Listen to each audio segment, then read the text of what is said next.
బుస్ నాగరాజ బుస్ నాగరాజ బుస్సు. అబ్బా ఇదిగో సర్వమంగళం, నువ్వు బుస్సు గిస్సు భయపెట్టకు. నాకు అసలే పావులంటే భయం తెలుసు కదా. ఏదో నాగబడి పుట్టా ముక్క అంటే వచ్చాను గాని అసలు నాగబడి ఎత్తుకెళ్ళిపోతాడు. ఏమిటి ఆడపిల్ల మీద ఈ దౌర్జన్యం ఏమిటా? నువ్వెవర్రా కుయ్య? నేనే కుయ్యానికి నేను కాదు తెలుసా. నా పేరు నటరాజు దత్తాత్రేయ, డాన్స్ మాస్టర్. ఆ మూల కూర్చొని డాన్స్ చేసుకోపో. సర్వమంగళం, మనకి హెల్ప్ చేయడానికి ఎవరన్నా పిలుద్దామంటావా? ఎవరినో పిల్లటువంటి నువ్వే వెళ్ళి కొట్టు. అమ్మో, నాకు నాట్యం తప్పించి ముష్టియుద్ధాలు అవి రావు కదా. ముష్టిదారులు ప్రత్యేకంగా ఉంటాయంటావా? నాట్యాన్ని వీరావేశం చేస్తే ముష్టితో అవుతుంది. వెళ్ళు, నీ కర్మలే కత్తులుగా చేసుకుని నటరాజులో విజృంభించు. అంతేంటావా? అంతే. అయితే నువ్వు జత పలుకు.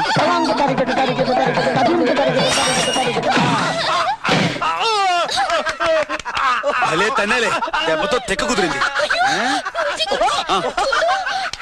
సర్వమంగళం రౌడీలు వస్తున్నారా? నువ్వు